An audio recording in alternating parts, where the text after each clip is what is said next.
Beste urte batez epealdi honetan, urte bukaera honetan, tokatzen zaigu San Silvestrea aurkeztea. Espormundik antolatutako kirol froga da.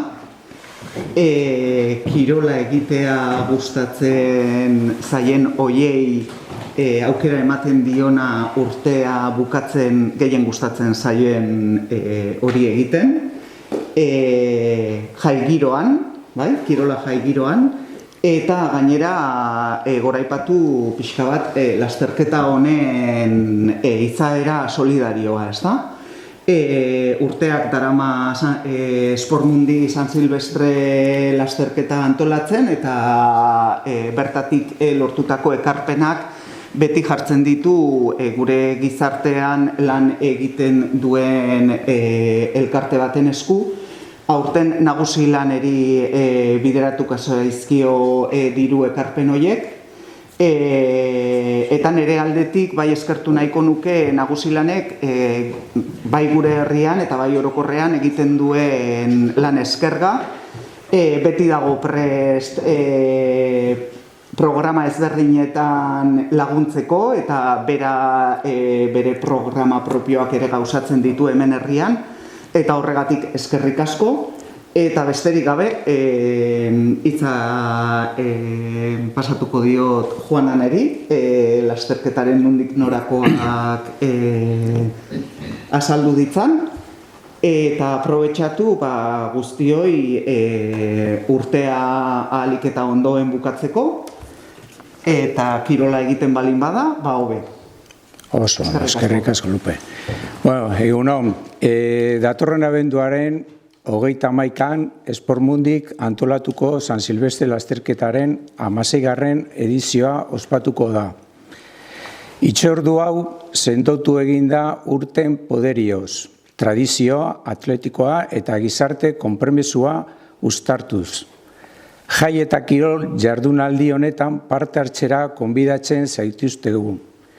Jardunaldi honen helburu nagusia da emango den pauso bakoitza garrantzitsua den kauza baten alde laguntza bihurtzea.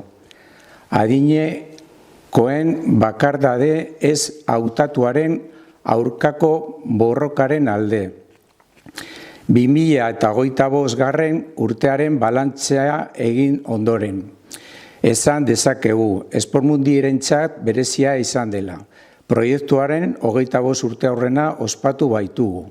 Urtean zehar egindako ekitaldiei esker 62.000 lortu ditugu eta honako talde hauei laguntzeko erabili dugu. Afagi, Save the Children, Akabe, Munduko Begiat, Midulce Guerrero eta Why Not. Datorren San Silvestre proban jasotakoa nagusi lani emango diogu. Lasterketako ibilbidea betiko izango da. Izen ematea kirolproba.comen egin daiteke, 17 euroko kostua du abenduaren 20 arte, ordutik aurrera 20 eurokoa izango da.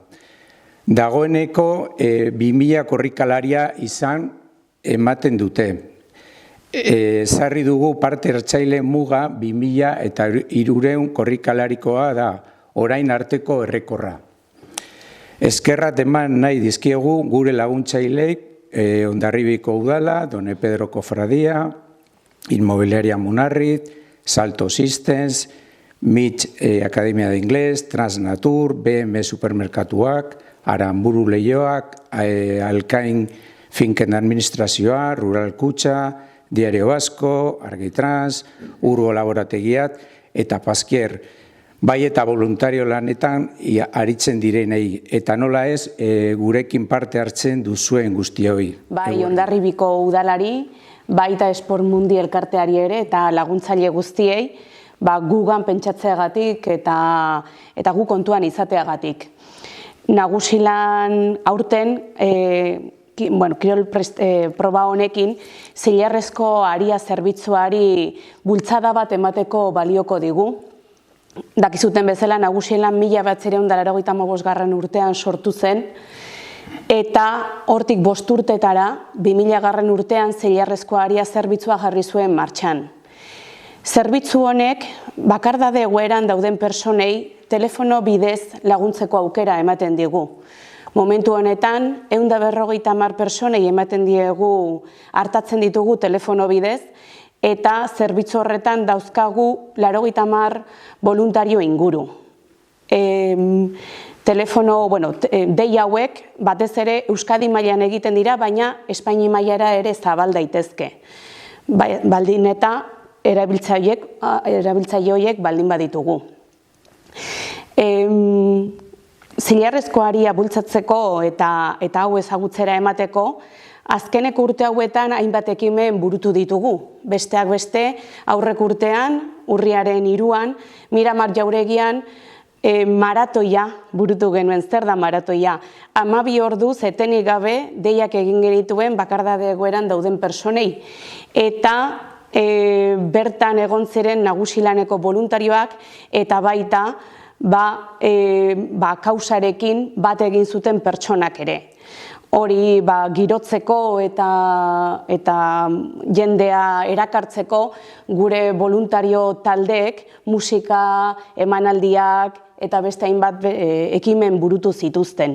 Izugarrizko oihartzuna eta ongi etorria izan zuen ekimen horrek.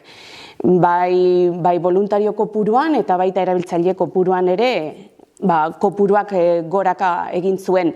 Eta horrei jarraiki, pixka bat beranduago, aurten izan da, usten dut martxoan, Legazpin egin genuen esprinta. Hau da, 12 ordu egin beharrean, 6 egin genituen, eta bertan ere herria, Legazpiko herria, bolkatu egin zen ekimenarekin, eta oso ondo ateratzen da. Gustatuko litzaiguke etorkizunera begira ere horrelako ekitaldiak egitea herri ezberdinetan.